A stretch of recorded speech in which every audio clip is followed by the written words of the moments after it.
sobre las bases fisiológicas y neurológicas de la conducta humana alrededor de las crisis. La primera pregunta es, ¿esto tendrá alguna importancia? Hablando de primeros auxilios y autoauxilios psicológicos.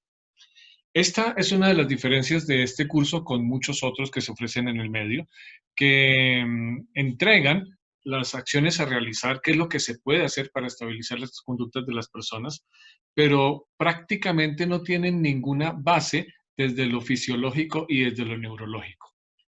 Entonces, vuelvo hago la pregunta, ¿tendrá alguna importancia? Definitivamente sí la tiene.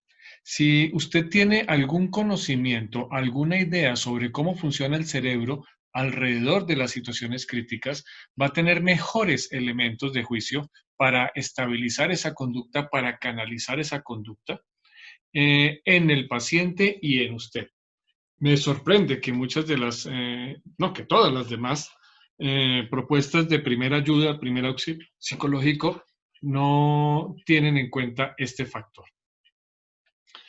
Empecemos a ver cómo reacciona el cuerpo ante las crisis, la base fisiológica, porque sí hay unos cambios en la reacción del cuerpo humano alrededor de estas situaciones. Digamos que usted va caminando por un lugar muy peligroso, de mucho crimen, de mucha violencia, va sola o solo a la 1 de la mañana, a pie. Y de pronto ve que unas personas grandes, feas, con cuchillos en las manos se le están acercando. ¿Cómo sería su reacción? ¿Sería por el estilo de, hola, ¿en qué les puedo ayudar? Por supuesto que no, ¿cierto? Usted sale corriendo ante el peligro. Todos los animales y los seres humanos somos animales. Cuando enfrentamos una situación que nos amenaza, tenemos básicamente dos grandes grupos de reacciones. Una es escapar y la otra es luchar. Se llama síndrome de escape o lucha. En la mayoría de las opciones tendemos a escapar porque es una opción más segura, porque me está alejando del peligro y porque es una opción más barata en inversión de energía. Yo gasto menos energía, gasto menos oxígeno, gasto menos nutrientes escapando que luchando. Por eso es que en la mayoría de sujetos, si podemos, escapamos.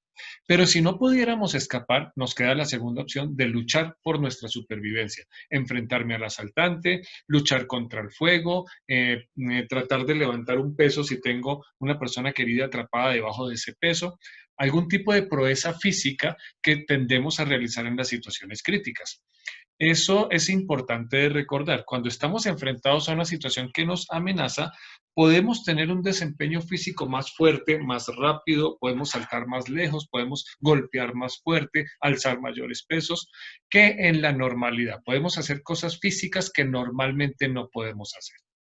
Pero ya sea que usted luche o escape, usted necesita disponer ya de mucho oxígeno y de mucha energía, adenosina trifosfato, ATP, en sus músculos para que puedan hacer lo necesario para que usted luche o escape.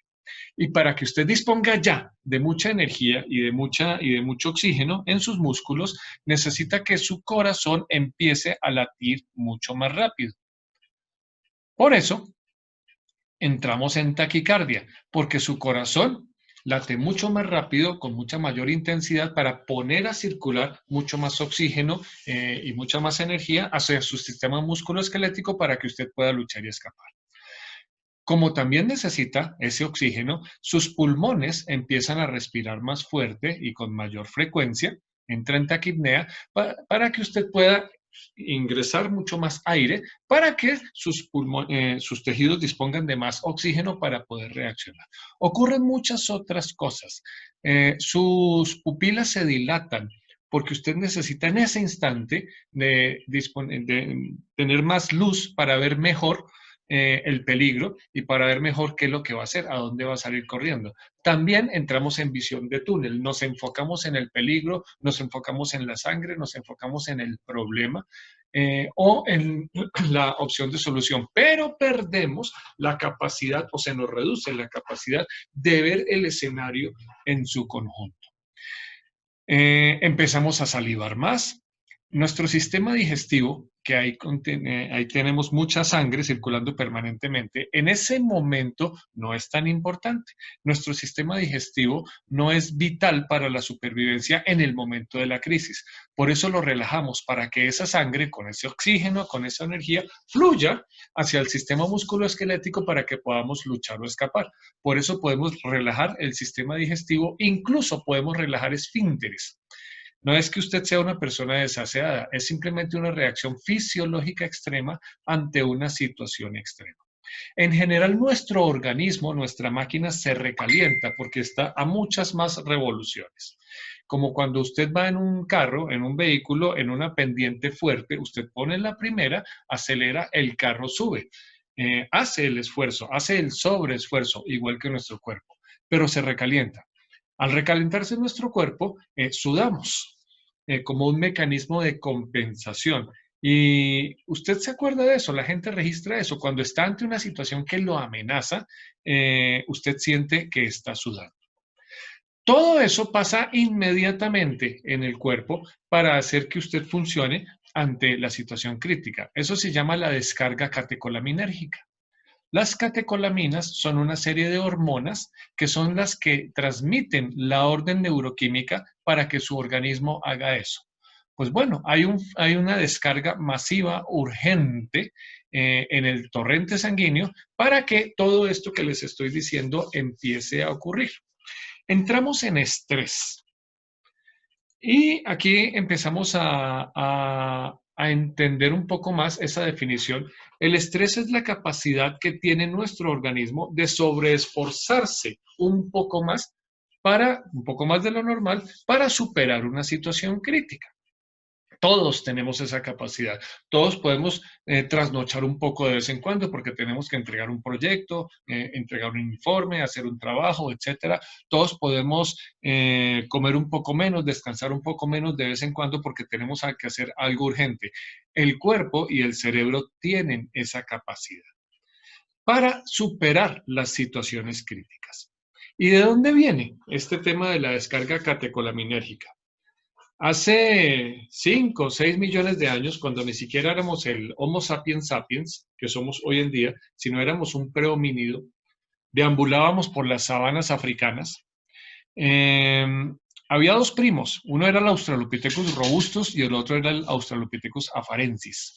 El robustus, pues por eso le pusieron ese nombre, tenía más o menos 1,80 m, era fuerte, tenía buenos músculos, buenos huesos. El otro, el afarensis, era mucho más pequeño, 1,20 m aproximadamente, no era muy musculoso, no tenía grandes dientes, no tenía grandes garras, no era muy rápido, no era muy fuerte. Nosotros venimos de la afarensis. El robustus se extinguió. Es un callejón sin salida en la evolución. Pero la afarensis estaba ahí, en la sabana africana, en esa zona, en un lugar tan peligroso, con tantos predadores tan peligrosos, y él no tenía muchas herramientas para luchar con ellos. ¿Qué creen que pasaba si iba por la sabana buscando alimentos y de pronto veía un predador, una hiena, un león, un jaguar? Y el Australopithecus afarensis se quedaba ahí diciendo: hola, señor león, usted es muy lindo. Pues se lo comían. Él tenía que reaccionar y reaccionar inmediatamente y tenía que escapar para alejarse del peligro. Desde ahí y desde mucho antes en la escala evolutiva, de hecho, todos los animales están dotados de ese instinto de supervivencia y todos también tienen la opción de escapar o luchar. Y los circuitos neurológicos que posibilitan esa respuesta de escape o lucha y los engramas motores que posibilitan desde la perspectiva física esa respuesta de escape o lucha, la tenemos desde siempre, o si no, no habríamos sobrevivido.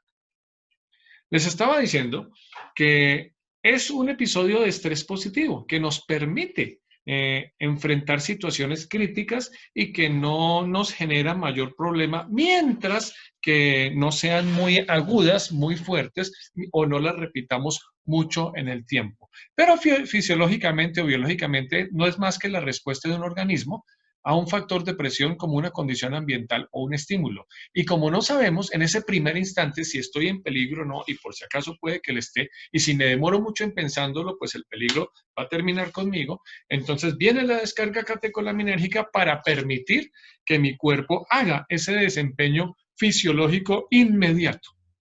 Eso nos pasa si estamos expuestos a una situación de riesgo real, objetiva, o puede ser también una situación percibida, que no sea objetiva, pero sí subjetiva para nosotros. Entonces, cuando el jefe le dice a usted, a mi oficina ya, no es que usted esté en peligro físico, usted sabe que el jefe no lo va a matar, pero usted está en peligro en algunas de las esferas que a usted le interesan, en su esfera laboral, en su esfera económica, etcétera. Entonces, su cerebro identifica ese peligro y lo prepara a usted para luchar o escapar. Y a usted se le agita todo, como lo describí en esta figura. O cuando su pareja le dice con cara muy seria, tenemos que hablar. Ahí no es que su vida esté en peligro, espero, pero sí pueden estar en peligro aspectos de su vida que a usted le interesan, le importan mucho. Ahí hay una pérdida eventual. Su cerebro identifica esto como, uy, peligro, y realiza la descarga catecolaminérgica. No hoy sea necesitemos luchar o escapar. Esa es la respuesta fisiológica ante cualquier situación crítica. Ok. Nuestro cuerpo está en permanente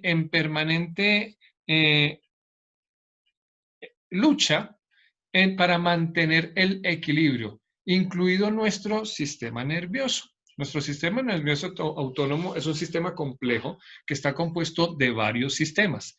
Entonces está el sistema nervioso autónomo simpático, que es el que nos está tratando de activar ante las situaciones críticas y en general en la vida. Y está el sistema nervioso parasimpático, que nos trata de relajar. Ellos están todo el tiempo en permanente discusión, en homeostasis. Y cuando se necesita que nos activemos, nos activemos. Cuando se necesita que nos relajamos, nos relajamos. Y todo el tiempo estamos más o menos en ese equilibrio. A veces vamos hacia un lado, a veces vamos hacia el otro. Cuando se rompe ese equilibrio en cualquiera de los dos extremos, empezamos a tener problemas de salud. Pero en general, por ahora el mensaje es, el organismo tiene esa capacidad de mantener ese equilibrio, a menos que estemos puestos bajo presión, entonces se rompe momentáneamente el equilibrio para que tengamos esa descarga, para que podamos tener ese desempeño fisiológico extraordinario para poder superar la situación crítica. ¿Y quién coordina todo esto? Obviamente el cerebro. Esa maravillosa caja negra, le decían algunos autores hace algunos años al cerebro, que afortunadamente ya conocemos mucho más, ya sabemos mucho más de su funcionamiento y que eso nos ha dado, hoy tenemos muchas luces para entender cómo es la reacción de nuestro cerebro ante las situaciones críticas.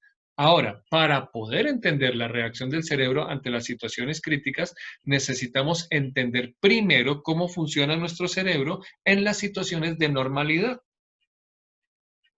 Es decir, en la mayor parte de la vida diaria, sin presión, sin pánico, sin pandemia, sin pérdidas, sin estrés.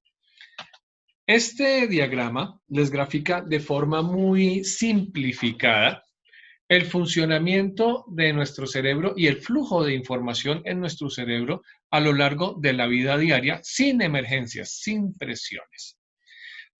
Nosotros todo el tiempo estamos recibiendo información del medio ambiente a través de los sentidos. La cultura occidental habla de 5 sentidos, otras culturas hablan de hasta 18 sentidos. Formas de percibir lo que está pasando a nuestro alrededor, formas de enterarnos de lo que está pasando a nuestro alrededor.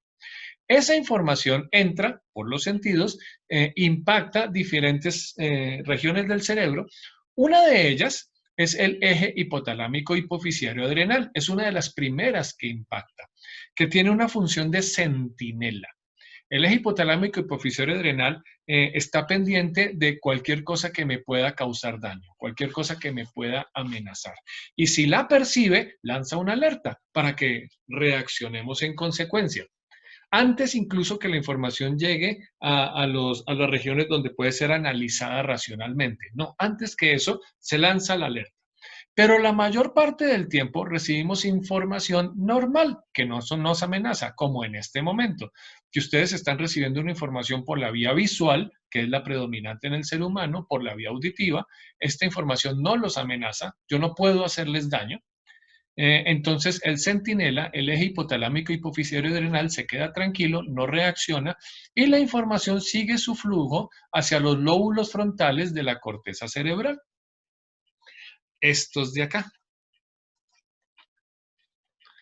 Estos lóbulos frontales de la corteza cerebral son los responsables de producir una respuesta normal, racional, coherente y coordinada frente a la información que estoy recibiendo. Usted me pregunta algo sobre mi trabajo, los lóbulos frontales no tienen toda la respuesta, no tienen toda esa información, pero si saben quién la tiene en el cerebro, entonces ellos toman la información de aquí a allá, la organizan, la articulan, la empaquetan y la producen, la emiten de una forma racional, coherente y coordinada. Y así funcionamos la mayor parte de nuestra vida. Hablemos un poco más de los lóbulos frontales. Para muchos, los lóbulos frontales son quizás los mayores responsables de que seamos humanos. Dicho de otra manera, son los que nos hacen seres humanos. Los demás animales también tienen cerebro y también tienen lóbulos frontales, pero parece que los nuestros están más desarrollados en algunos aspectos y nos permitan hacer cosas que los demás animales no. Por ejemplo, escribir una sinfonía, hacer arte, escribir una fórmula física, una fórmula química, planificar el futuro, pensar en nuestra propia existencia, actuar respecto a nuestra propia existencia.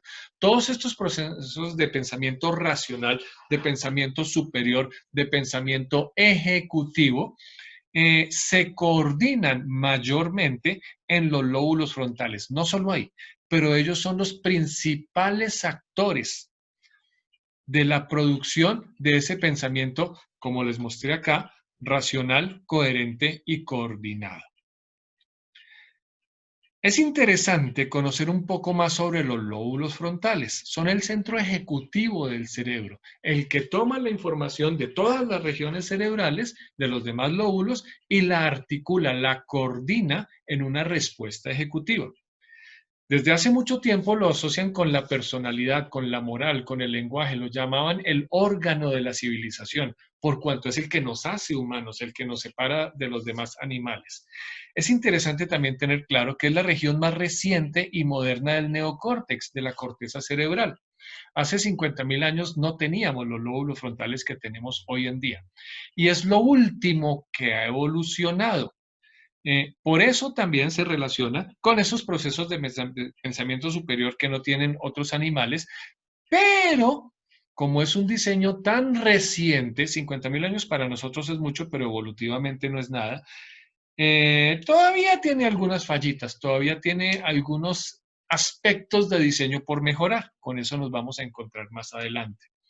Es muy, muy, muy importante en los procesos de modulación y de control, autocontrol de la conducta. Cuando hay personas que tienen lesiones en los lóbulos frontales, usualmente tienen problemas de autocontrol. Integran, acuérdense, integran, articulan la información de naturaleza cognitiva, emocional, que no se produce solamente en los lóbulos frontales, motivacional y ejecutiva, pero sí son los que la integran y producen la respuesta final. Planifican, coordinan, deciden estrategias de actuación y pueden improvisar sobre la marcha. Conociendo un poco más esos lóbulos frontales, ellos están divididos en varias zonas. La zona premotora, que organiza los movimientos, dorsolateral, intervienen conductas relacionadas con la planificación. Siempre, siempre la planificación está en los lóbulos frontales. La zona premotora participa en la toma de decisiones, formación de expectativas, es decir, concepto de futuro, y en la planificación conductual asociada a la recompensa y el castigo. Y tiene contacto estrecho con la zona prefrontal. que regula el autocontrol o control social. Evalúa los riesgos y sus consecuencias. Esta zona prefrontal en particular termina de desarrollarse entre los 21 y los 25 años aproximadamente. Por eso es que un adolescente es más vulnerable a incurrir en conductas de riesgo, las drogas, el sexo sin responsabilidad, la violencia, etcétera, porque todavía no tiene la capacidad neurológica completa desarrollada para evaluar las consecuencias de sus actos, para controlar su propia conducta. No lo hace por bruto, no lo hace por necio, no lo hace por resistirte a la autoridad. Sí, claro, ahí hay otros factores sociales y psicológicos, pero uno que influye de manera muy importante es este factor neurológico. Antes de esa, simplemente esa capacidad todavía no está completamente madura. Pues bien, los lóbulos frontales, estos que les mostré aquí, esta región más nueva que tenemos en nuestro cerebro y que nos hace más racionales, en donde se coordina, se articula la inteligencia racional, ellos funcionan muy bien y hacen todo lo que les acabo de decir en calma, si no están expuestos a la presión. Pero si están expuestos a la presión, empezamos a tener unos problemitas. Entonces, vamos a ver qué pasa. Cuando estamos expuestos ante la presión, pánico, pandemia, daños, está temblando, me están disparando, alguien me está atacando, algo muy feo está pasando, un accidente, un terremoto, etcétera. Cuando estamos bajo estrés, sucede algo muy interesante y es que la inteligencia racional que está articulada, que está coordinada en los lóbulos frontales, puede ser desbordada. Y a los lóbulos, justo ahí, cuando estamos bajo presión, ellos empiezan a patinar, a dudar, a ralentizarse, incluso pueden llegar a bloquearse. Parece que todavía necesitaran algunos miles de años más de evolución para que funcionaran mejor ante la presión, porque son una región muy nueva de nuestro cerebro. Esto se entiende mejor con ejemplos. A todos nos ha pasado, teníamos que presentar una sustentación oral muy importante ante un profesor muy exigente. Usted sabía, usted estudió con juicio, le decía a sus compañeros, pregúnteme, pregúnteme, todo estaba funcionando muy bien. Y en el momento de la sustentación, pasa al frente, su profesor lo mira y le dice, ok, exponga, y a usted se le olvidó todo. Y dijo 3 tonterías y perdió el examen.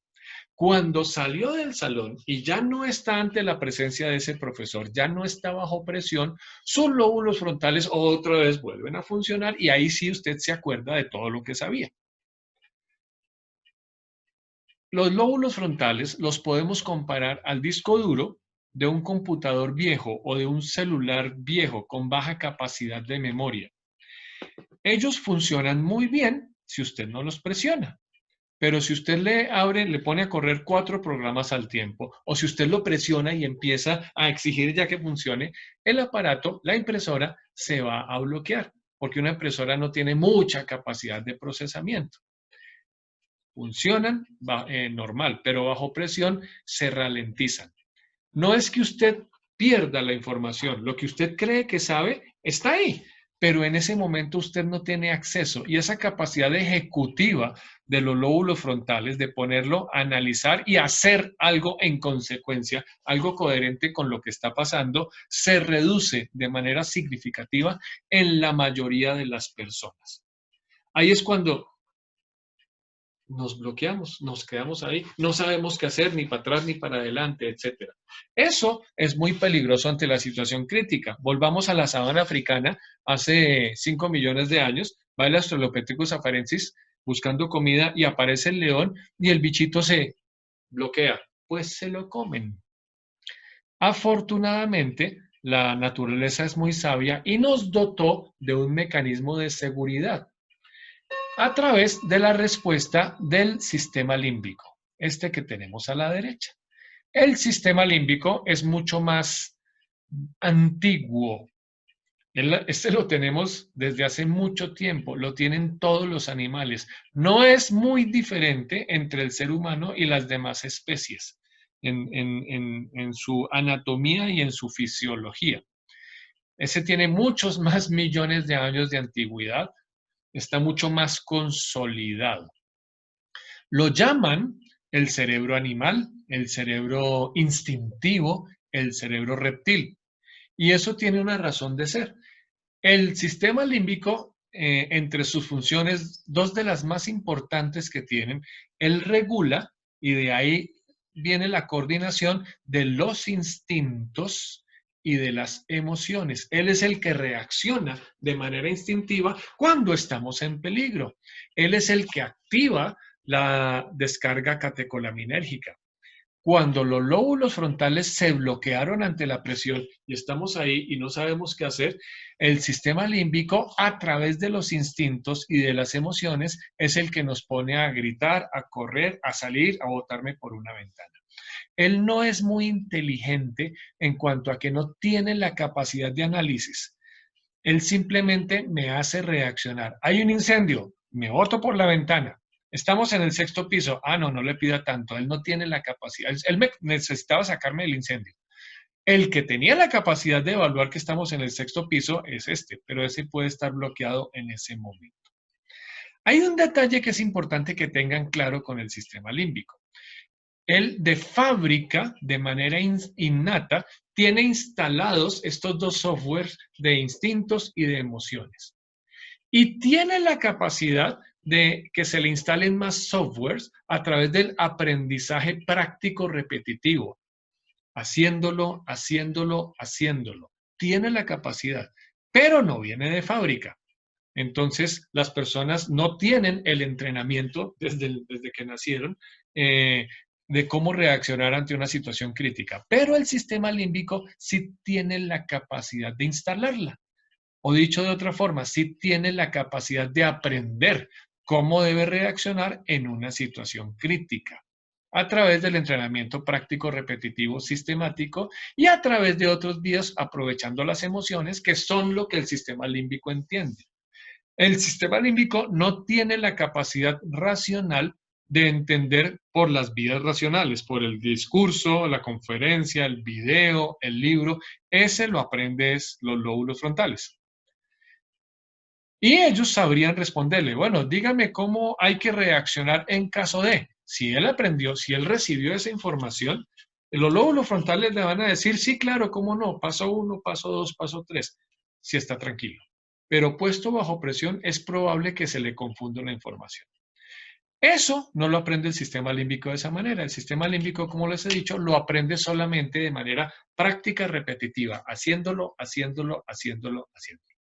Pues bien, ante la situación crítica, especialmente si es muy intensa, como les dije hace un momento, la inteligencia racional puede ser desbordada bajo estrés severos y puede que el control de la conducta sea tomado por el sistema límbico a la derecha, por la inteligencia emocional instintiva.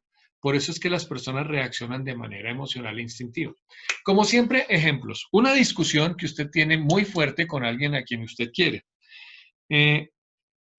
Después de la discusión, durante la discusión, usted puede terminar diciendo o haciendo cosas más allá de lo necesario, ¿no? Puede ser muy agresivo, puede ser muy fuerte, puede causarle dolor a la otra persona. Pero en el momento usted no se da cuenta. Lo que pasa es que en el momento de la presión es probable que su capacidad racional esté un tanto limitada por esa presión. Usted no evalúe el peso de lo que está haciendo y diciendo y las vaya soltando. Ahí no están hablando sus lóbulos frontales, ahí está hablando su sistema límbico. Y después de que terminó la discusión, pueden pasar varias cosas. Una, que cuando ya usted no está bajo presión, ahí sí se le ocurren argumentos brillantes que no dijo en el momento. Pero yo, ¿por qué no dije esto? ¿Por qué no se me ocurrió? Porque en ese momento ese argumento tan racional, tan brillante, estaba bloqueado por el bloqueo o por la ralentización de los lóbulos frontales. Y se da cuenta de que la embarró, de que algunas de las cosas que hizo o dijo estaban más cargadas del instinto y de la emoción que de la razón.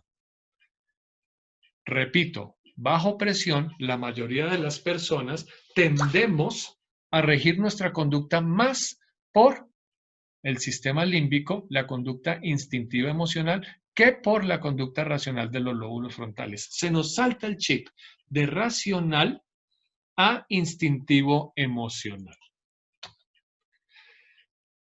Entonces, miren las cosas que pueden pasar. Este diagrama les está graficando exactamente lo mismo, pero sirve para que entendamos el asunto. Ante la presión, comparémoslo con el anterior, con este. Así es como funcionamos en la normalidad, sin presión. Entonces, la información es analizada por los lóbulos frontales y ellos producen una respuesta normal, racional, coherente, coordinada, la mayor parte de la vida. Pero ante la presión, hay varios cambios. Uno es que la información que estamos recibiendo alrededor de la situación crítica es distinta. Es mucha, muy rápida, en muy corto tiempo, pesada, amenazante, exigente. ¡Rápido, fuego! ¡Corran! ¡Escóndase! ¡Está temblando! ¡Sangre, violencia, muerte! Es mucha información, mucho más pesada, en muy poco tiempo, pero igual esa información entra por los sentidos e impacta al centinela. Recuerden que les había dicho que el eje hipotalámico hipoficiario adrenal tiene la función de detectar el peligro y activar la respuesta ante el peligro. Entonces, si me sacan un arma, si empieza a temblar, si veo fuego, si alguien me está atacando, etcétera, este señor, el eje hipotalámico hipoficiario adrenal, ahí sí se timbra, ahí sí reacciona. Y por si acaso, no sabemos si es de verdad o no, si es un peligro objetivo o es un peligro subjetivo, etcétera, él por si acaso dispara.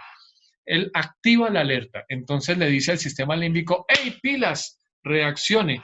Para que se dispare la descarga catecolaminérgica para que nuestro cuerpo esté en capacidad de luchar o escapar, de enfrentar la situación que me está amenazando, de poder hacer ese esfuerzo físico extraordinario para poder superar la situación. E igual manda la información a los lóbulos frontales de la corteza cerebral. Pero aquí ya vimos que en la mayoría de los casos las personas tienden a bloquearse. Los lóbulos frontales de las personas tienden a bloquearse, entonces producimos pobre o ninguna respuesta racional mientras estamos bajo la presión. Entonces, ¿quién responde? Pues el sistema límbico. ¿Con qué responde? Con lo que tiene, con los instintos y las emociones. Es así como desde la perspectiva física se nos acelera todo, descarga catecolaminérgica, pues porque estamos dispuestos para luchar o escapar.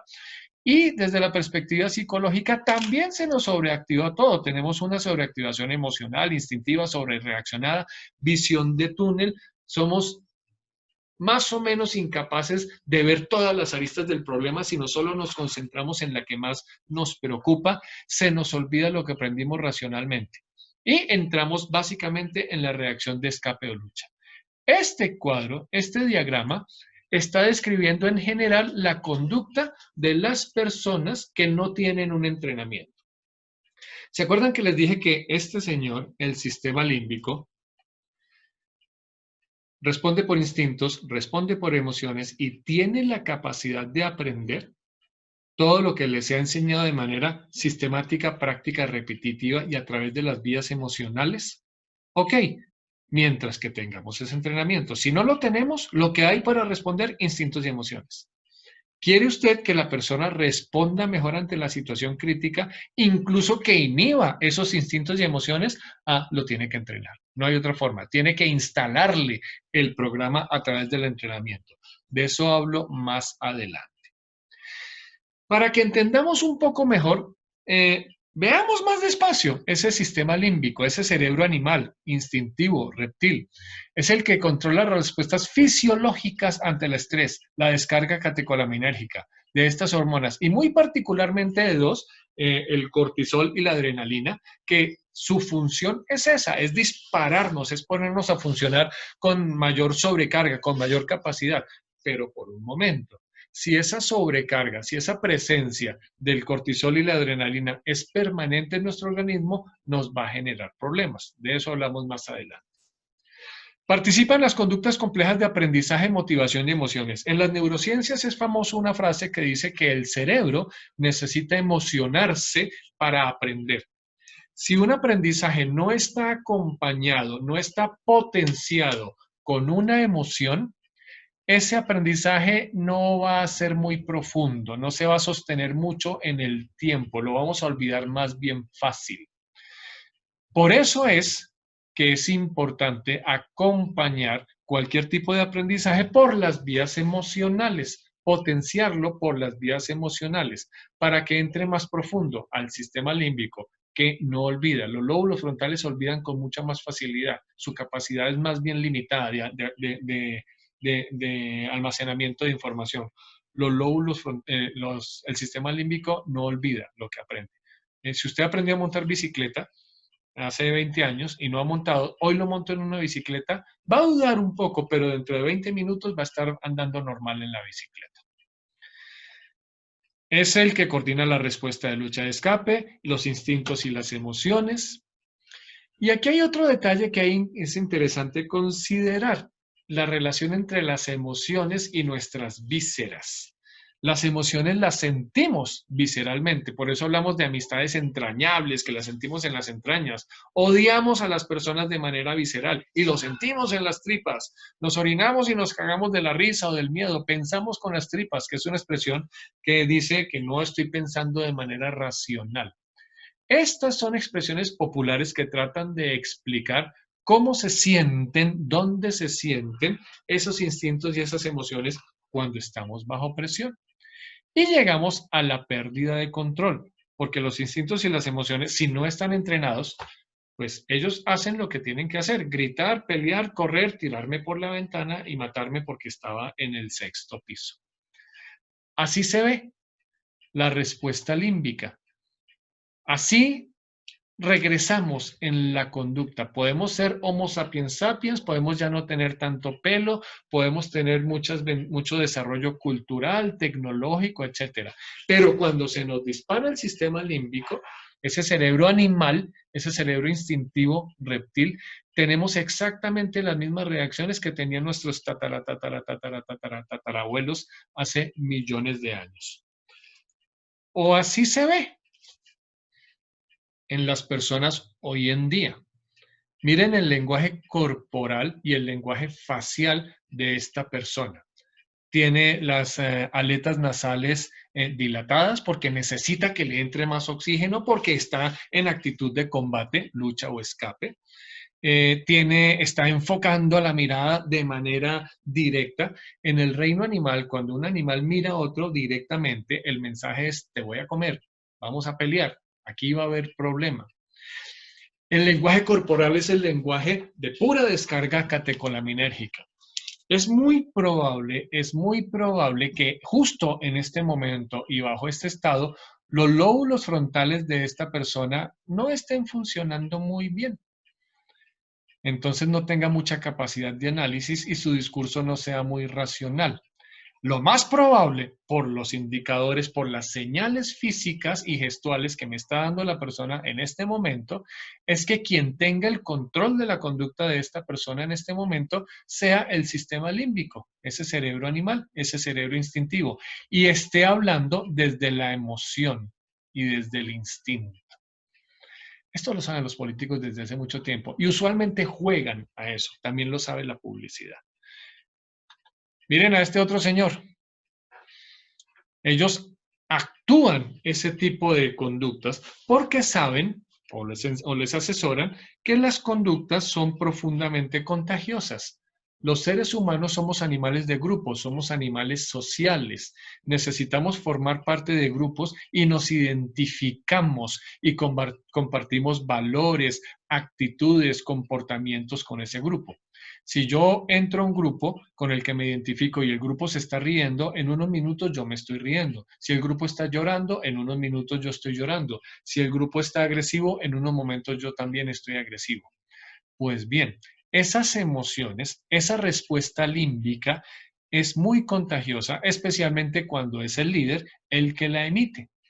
Entonces, cuando ellos hablan de la patria y de los honores y de los valores, esos son mensajes que apuntan directamente y de los miedos y de las inseguridades y de los prejuicios de las personas, apuntan directamente al sistema límbico de sus seguidores. Y miren las respuestas que logramos.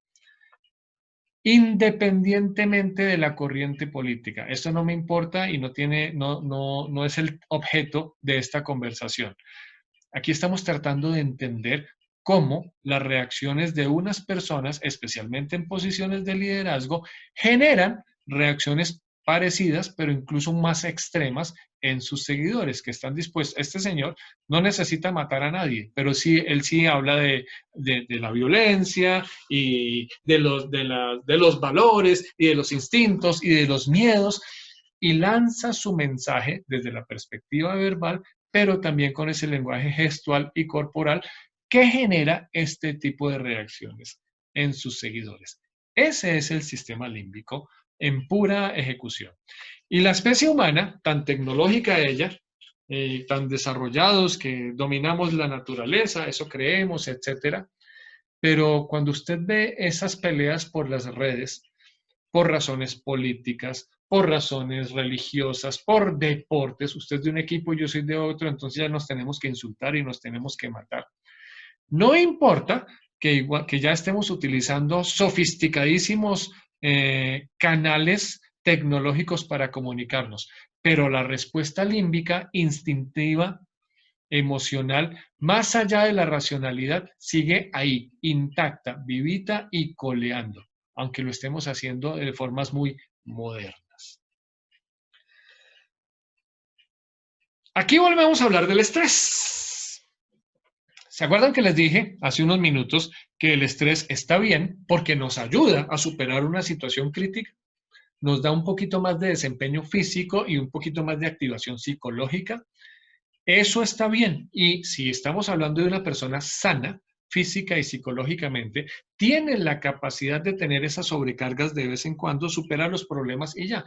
Incluso algunas personas, eso es muy común, necesitamos un poquito de estrés, un poquito de presión para desempeñarnos mucho mejor.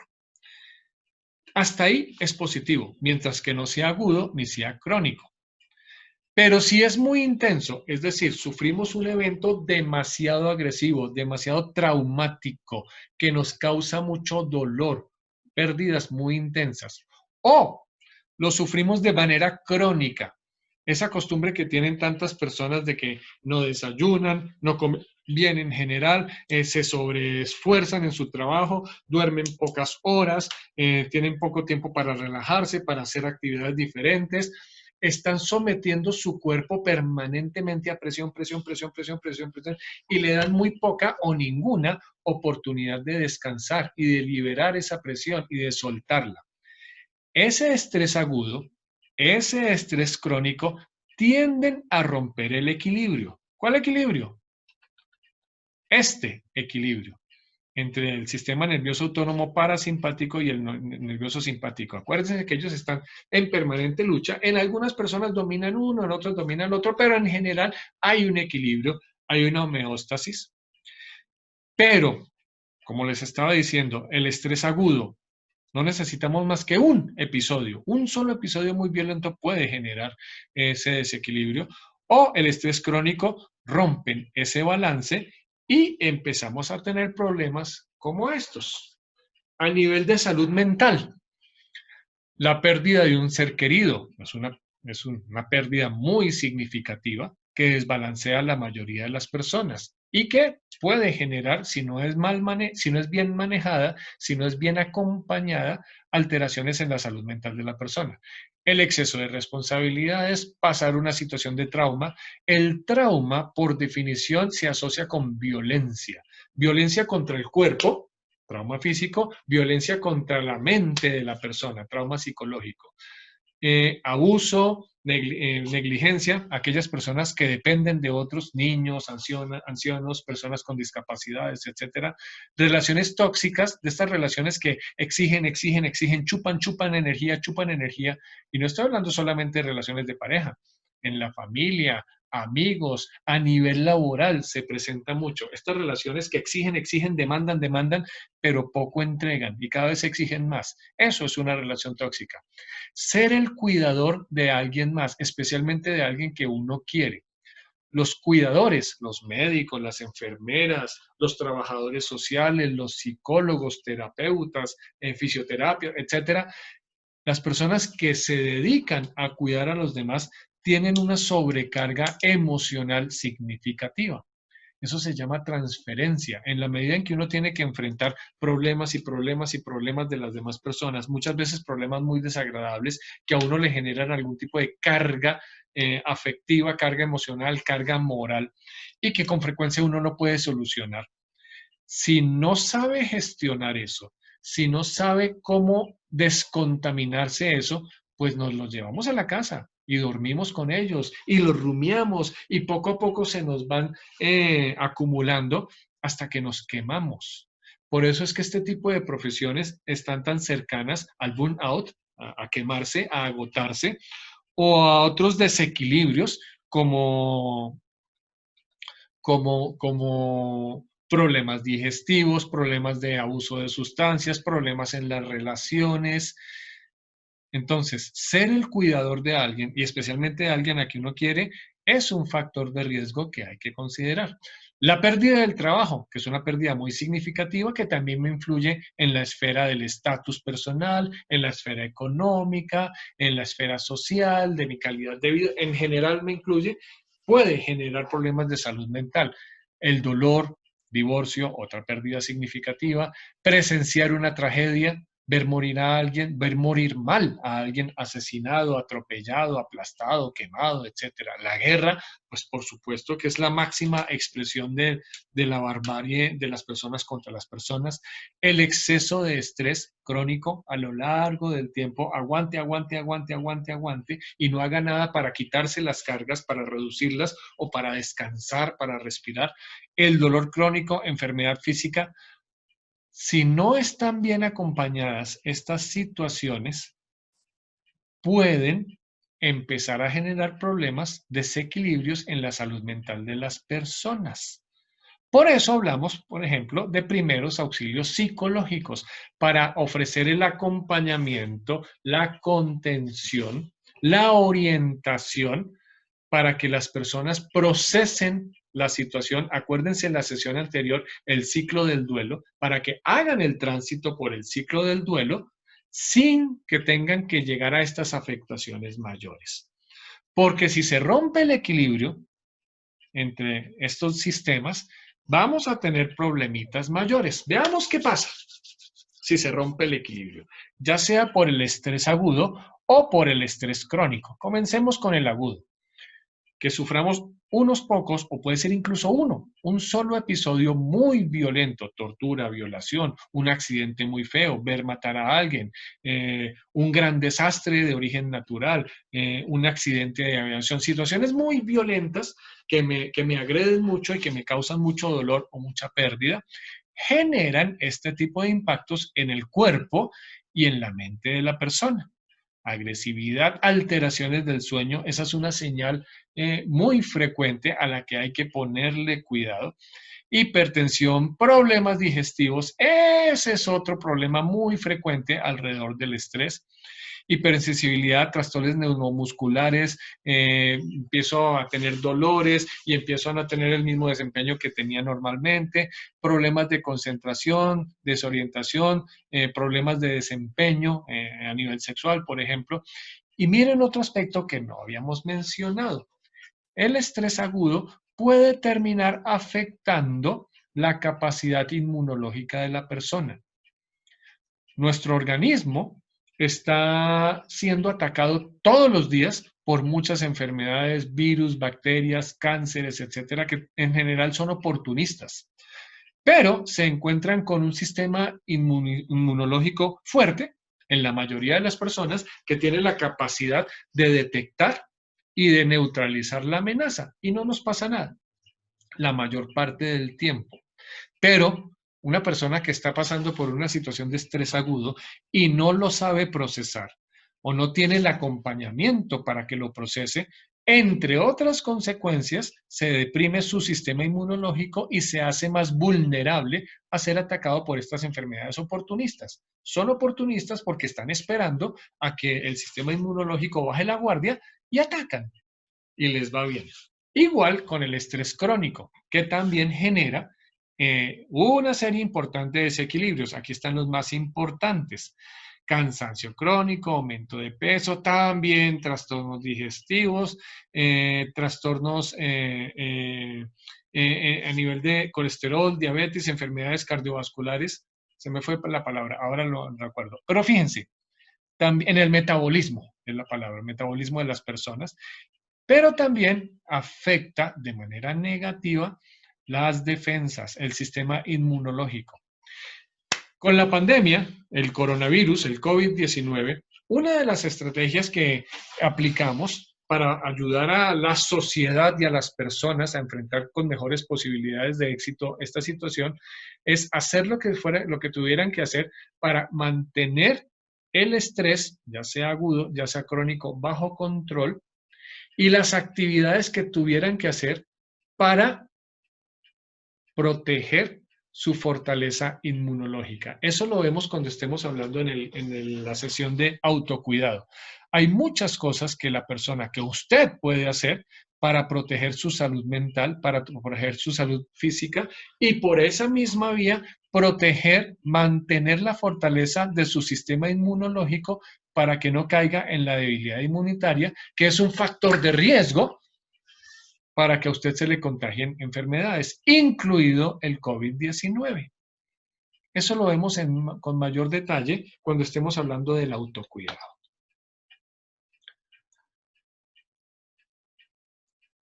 En el mediano y en el largo plazo, si esa hiperactivación, esa sobreactivación límbica es muy intensa o muy crónica y estamos todo el tiempo en síndrome de lucha de escape, estamos todo el tiempo peleando contra el mundo, uno de los efectos más conocidos y también muy serios en la salud mental para las personas es este, el desorden de estrés postraumático.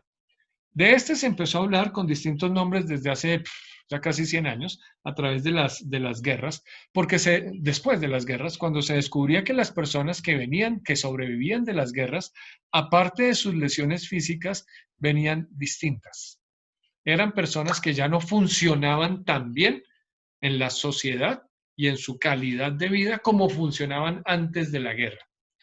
Y que presentaban unas señales que eran y siguen siendo, eso pasa todavía hoy en día, siguen siendo las que la gente ve, personas que se vuelven problemáticas, molestas, personas que tienen cambios en su comportamiento. Antes eran expresivas, dicharacheras, alegres, y ahora se mantienen calladas, no entran en contacto con las personas, o al revés también puede pasar. Personas que no eran muy expresivas ahora son excesivamente expresivas, que siempre tienen con expresión de tristeza, rabia, pierden la calma más fácil que las demás personas o más fácil que antes de la situación crítica. Esos son los signos y síntomas que se ven encima de la superficie, pero debajo de la superficie pueden estar pasando muchas otras cosas que afectan de manera radical, de manera fuerte, la calidad de vida de la persona y de quienes están a su alrededor. Entonces, fobias a personas o lugares. Antes me gustaba verlas, ahora ya no quiero estar ahí. Aislarme porque no quiero estar expuesto ante un mundo que me hizo tanto daño. Baja autoestima, inseguridad, ansiedad, dolores. El cuerpo nos habla. Cuando me duele algo, es una llamada de atención del cuerpo que me dice, oiga, algo está mal, algo está funcionando mal, hay algo en lo que me tiene que poner más interés. Pérdida de interés en las cosas que antes me interesaban. Pesadillas y en general alteraciones del sueño, no poder dormir bien, insomnio, abuso de sustancias, en esa búsqueda de tratar de encontrar algún tipo de consuelo, algún tipo de calma, algún tipo de tranquilidad, puede que la sustancia, el tabaco, el trago, las drogas, etcétera, me lo ofrezcan momentáneamente, pero ya sabemos cuál es la dinámica que viene después de eso. Hipervigilancia. Claro, en la guerra o en la situación de estrés, en la situación que les generó el desorden, tuvieron que estar muy atentos porque si no estaban atentos se los comía el tigre, los mataba el enemigo, etcétera. Es muy difícil para algunas personas desconectar esa hipervigilancia y siguen después en la vida diaria como si estuvieran en guerra y pueden reaccionar como si estuvieran en guerra. Depresión, episodios de llanto, eh, culpa del sobreviviente, cuando perdí a alguien que yo quise. ¿Y yo por qué me salvé yo? ¿Por qué no me morí yo? Yo debía haber algo, echar algo. Si yo hubiera hecho esto, tal vez se hubiera salvado. Y me quedo ahí enganchado, me quedo ahí enganchado. Acuérdense cuando les hablé del ciclo del duelo, que uno pasa por la negación, por la rabia, por la depresión. Hay personas que se pueden quedar enganchadas en alguno de esos estadios y no pueden salir solas. La mayoría salimos solos, pero un 5 3% de las personas no. Y necesitan apoyo profesional para salir de ahí, para que no se queden enganchadas en una de las etapas.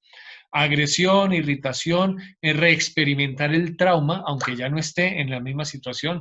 Flashbacks, que son episodios intrusivos en donde usted vuelve y vuelve y vuelve a revivir lo que sea que le ha hecho daño, no poder dormir, evitación. Todo esto puede estar debajo. Algunas de estas conductas pueden ser evidentes, otras no. La idea con la prestación de los primeros auxilios psicológicos es que usted ayude a que la persona empiece a procesar de manera conveniente. Si usted es un profesional de la salud mental, el primer auxilio psicológico empieza a avanzar, a llegar hasta una atención en crisis que le permite a la persona procesar todo esto y empezar a evacuarlo y poder vivir una vida normal, funcional, feliz. Pero si usted no es profesional de la salud, pues no le corresponde esa función, entonces por lo menos, como resultado posterior de su primer auxilio psicológico, remítalo al profesional de la salud que tiene el entrenamiento, los recursos para poder ayudar a la persona a lo largo del proceso, para que tenga un proceso menos traumático y que se recupere su normalidad, su funcionalidad lo más rápido posible. Por eso hablamos de instalar los recursos adecuados, de ofrecer el acompañamiento correcto para proteger a la persona de esos efectos y protegernos nosotros también, porque nosotros somos igual de humanos que la persona que está pasando por esa situación y también podemos recibir un impacto indirecto, secundario, pero que nos puede causar daño. De eso hablamos con más detalle en el tema de autocuidado. Y aquí les empiezo a responder la pregunta que les hice al principio de la sesión de, bueno, ¿y cuál es la necesidad de ver todo esto neurológico y fisiológico? Porque cuando usted comprende lo que está pasando en el cuerpo y en el cerebro de la persona, tiene mejores recursos para entender lo que le está pasando y para ayudar a estabilizar. ¿Se acuerdan que utilizaba la palabra de la estabilidad, del equilibrio varias veces? En la primera sesión les decía que una situación de crisis tiende a desequilibrarnos, nos saca de nuestro equilibrio. Y aquí les está diciendo que tenemos una homeostasis, un equilibrio físico, un equilibrio fisiológico, psicológico, que se puede romper por la situación de crisis. Todo lo que nosotros estamos haciendo es tratar de preservar ese equilibrio. Puede que encontremos a la persona equilibrada, pero con riesgo de desequilibrarse. Entonces, todo lo que vamos a hacer, lo vamos a hacer para mantener el equilibrio. O puede que encontremos a la persona ya en franco desequilibrio. Entonces, todo lo que estamos haciendo en los primeros auxilios o la primera ayuda psicológica es ayudar a recuperar ese equilibrio. Eso protege la salud mental de la persona, pero también facilita mi intervención. Recuerden que les dije que el chip de la persona se puede saltar de racional, que es como funciona la mayor parte del tiempo, a límbico, que es instintivo emocional. Y es muy difícil trabajar con una persona que está bajo estado instintivo emocional.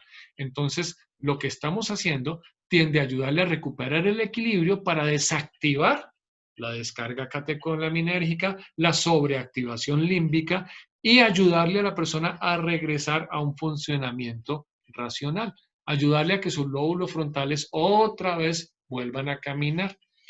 En Colombia me van a entender este ejemplo.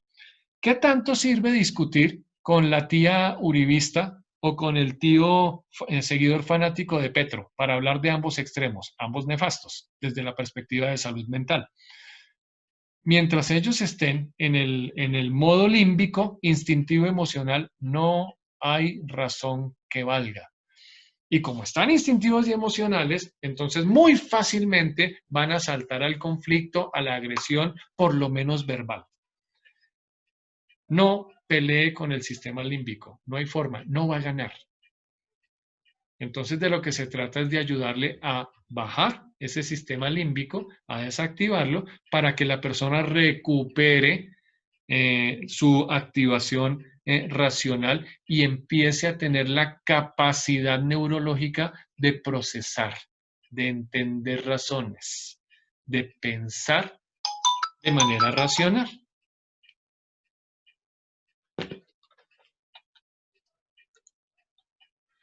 Por eso, señoras y señores, es tan importante el conocimiento del proceso neuropsicológico alrededor de las situaciones críticas.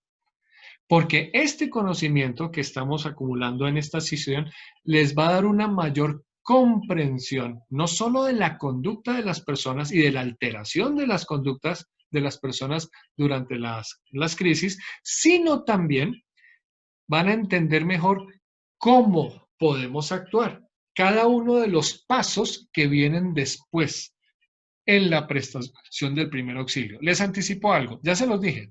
Cuando empecemos a hablar en la próxima sesión de los pasos, de qué hay que hacer, paso 1, paso 2, paso 3, para estabilizar la conducta de las personas, todo el tiempo, cada uno de los pasos de los que vamos a hablar va a estar dirigido a recuperar el equilibrio, a recuperar esa estabilidad fisiológica del cuerpo y psicológica del cerebro. Y hay un componente adicional. Si su interés está en el trabajo en situaciones, en emergencias, urgencias y desastres, con personas que tienen lesiones físicas, que están sangrando, que tienen un infarto, que tienen algún tipo de trauma que amenaza la supervivencia, también le va a servir. Porque esa estabilidad emocional, esa estabilidad psicológica o inestabilidad, ese estado emocional de la persona está directamente relacionado con el estado físico. Si usted tiene una persona que está sobreactivada límbicamente, y ya usted me entiende de lo que estoy hablando, va a ser prácticamente imposible estabilizarle los signos vitales. Y en primeros auxilios médicos sabemos que el objetivo central es estabilizar los signos vitales, porque si no logro estabilizar los signos vitales de la persona, es más fácil que me entre en shock. Y entrar en shock significa empezarse a morir. Y eso es lo que usted no quiere, eso es lo que usted está tratando de prevenir. Entonces, en los primeros auxilios médicos también es muy importante la aplicación del primer auxilio psicológico para ayudar en la estabilización general, integral del cuerpo, para mantener a la persona lo más lejos posible del shock, estabilizar los signos vitales. Y esos signos vitales tienen que ver con la respuesta física, pero también con la respuesta psicológica. Es un enfoque más integral, es un enfoque más ambicioso. Bien, con eso empezamos a terminar esta sesión. Y les dejo esta última tareita. Es importante que quien va a hablar sobre primeros auxilios y autoauxilios psicológicos, quien va a ofrecer ayuda a otras personas, también tenga alguna conciencia sobre sus propias reacciones individuales ante el estrés. Todos reaccionamos ante el estrés. Eso es muy humano. No es que usted sea una persona grosera o poco racional. No, somos seres humanos y todos tenemos un sistema límbico absolutamente poderoso que con mucha frecuencia toma el control de la situación. Pero al menos cuando empezamos a reconocer cómo son nuestras reacciones, bajo estrés, cómo se manifiesta nuestro sistema límbico. Al hacernos conscientes de esas reacciones, tenemos más oportunidad de controlarlas. Y si soy la persona que va a prestar ayuda a otros, dé por sentado que la otra persona está alterada. Dé por sentado que el sistema límbico de la otra persona está a 1000. Dé por sentado que va a haber una reacción instintiva emocional muy fuerte, ante la cual usted no es inmune. Acuérdese que las emociones son muy contagiosas. Pero si usted es consciente de cómo son sus reacciones instintivas emocionales, tiene más oportunidad de prevenir ese contagio y no se va a sentar a llorar o a gritar con el paciente. Usted va a mantener más un control racional, lóbulos frontales, para hacer una ayuda eficaz, una ayuda más eficiente para el paciente. Entonces comience por ahí. Comience por la conciencia sobre sus propias reacciones individuales ante el estrés. Es probable que desde el momento en que usted empiece a ser consciente de esas reacciones, se le va a facilitar más controlarlas en usted mismo y en su atención a los pacientes. Bien, terminamos esta sesión que es muy importante, es casi que el núcleo de toda la capacitación y que siempre que la ha dictado ha generado un efecto muy interesante y es que le permite a las personas hacer clic, entender reacciones propias y reacciones de los demás por las que ya han pasado. Entonces me dicen con frecuencia, sí, ya entendí por qué cuando yo fui a ayudar me insultó. No es que la persona fuera mala, que tuviera algo contra mí. No, entendieron que la persona estaba límbica, instintiva y emocional y esa era su capacidad de respuesta en ese momento. Ese conocimiento nos permite no engancharnos, no involucrarnos en la espiral de la violencia. Que yo voy a ayudarle a usted, usted me habla feo, entonces yo le grito, entonces usted me insulta, entonces yo le pego. No, nos permite no engancharnos, nos permite reconocer el estado fisiológico y neurológico de la persona. Por ejemplo, cuando les mostré las fotografías, estas fotografías, no es solamente algo anecdótico, no es solamente para que ustedes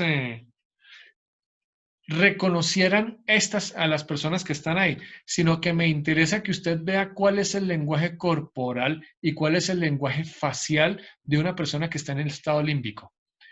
Al identificar usted esas señales, de entrada usted sabe en qué modo está la persona, si está si está racional o si está emocional.